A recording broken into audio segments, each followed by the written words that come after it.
How can a child born in ancient Macedonia rise to become one of the world's greatest military leaders?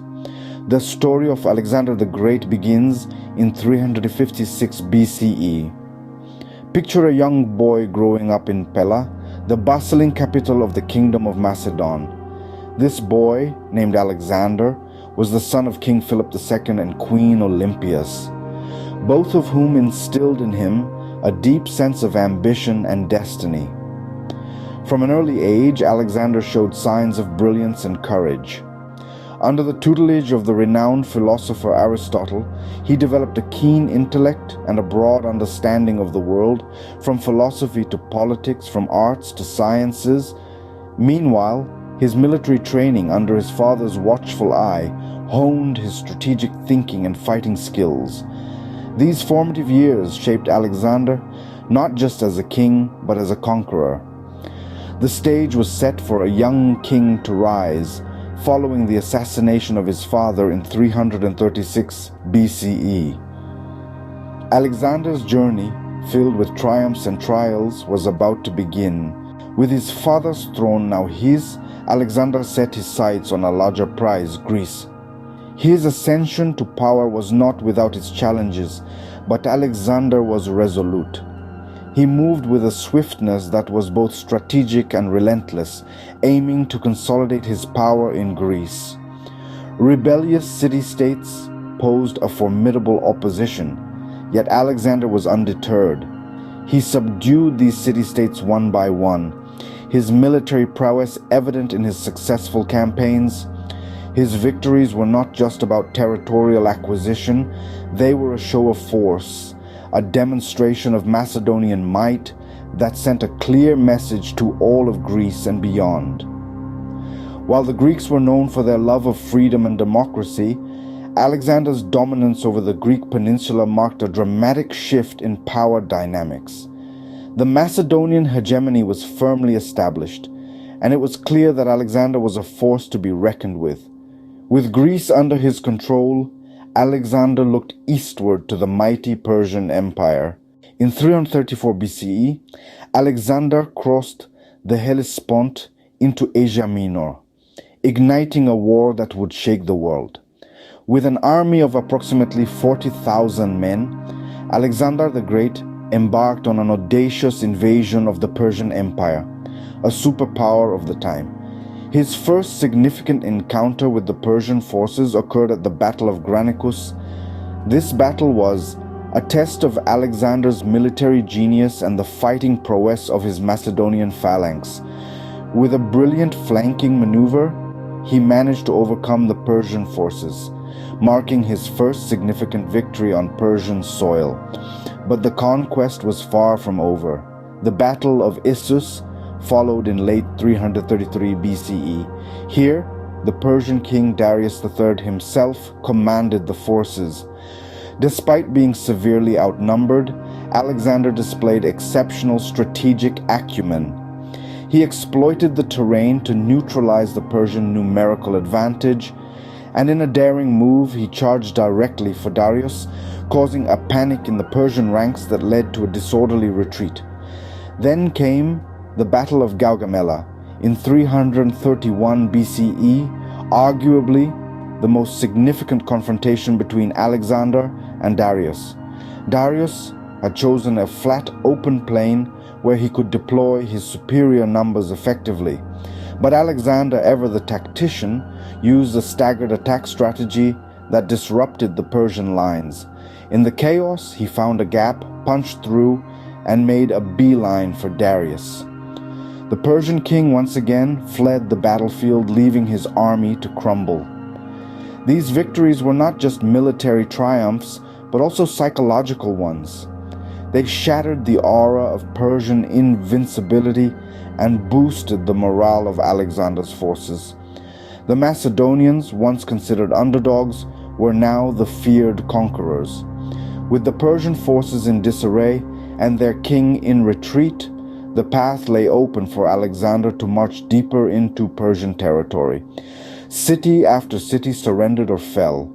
The western territories of the Persian Empire crumbled under the relentless Macedonian advance. The western territories of the Persian Empire fell, and Alexander declared himself the king of Asia. The young Macedonian king had achieved the almost unthinkable. He had toppled an empire that had stood for over 2 centuries. Soldi, in 332 BCE, the sons of Egypt beckoned Alexander. The pharaohs had no idea what was coming. As the young Macedonian king set foot on Egyptian soil, he was welcomed not as an invader, but as a liberator from the oppressive Persian rule. The Persian yoke had been heavy on the Egyptians, and they saw in Alexander a beacon of hope. Alexander, in turn, was astounded by the grandeur of the ancient civilization. In a display of respect and political acumen, he participated in the local religious rites, winning the hearts of the Egyptians. With a blend of force and diplomacy, he claimed Egypt with relative ease. In the fertile lands on the Nile's banks, Alexander founded a city that bore his name, Alexandria. He envisioned it as a beacon of Greek culture, a hub of commerce, learning, and the arts, and so it would become, blossoming into one of the greatest cities of the ancient world. With Egypt under his control, Alexander turned his full attention to the heart of the Persian Empire.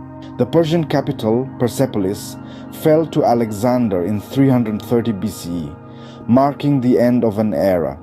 The heart of the Persian Empire, a city of grandeur and opulence, was now under the reign of a Macedonian king.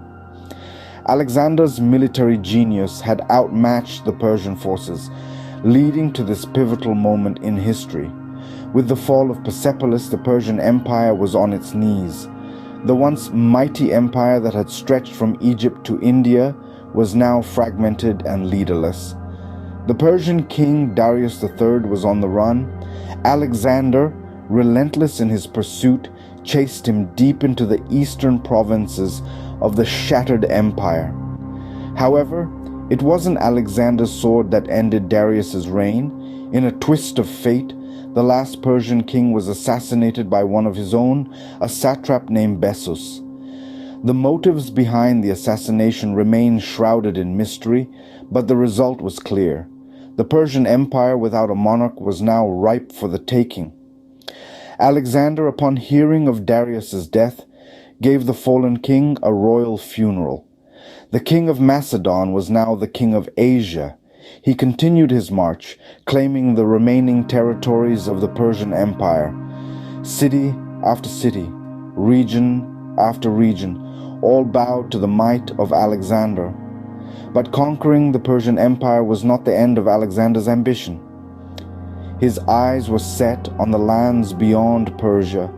He dreamt of a world empire, a single united realm under his rule. And with the Persian Empire under his control, nothing seemed impossible. The fall of the Persian Empire was a turning point in history, a testament to Alexander's military prowess and strategic brilliance. It marked the end of Persian dominance and the rise of Hellenistic civilization, a blend of Greek and Eastern cultures that would shape the ancient world for centuries to come. The Persian Empire was no more. Alexander looked further east. From 330 to 327 BCE, Alexander's forces pushed into the unknown territories of the east. The audacious young king, now ruler of a vast empire born from the ashes of Persia, cast his gaze towards the east. His insatiable thirst for conquest led him into lands that were, to the Greeks, the stuff of legend and myth.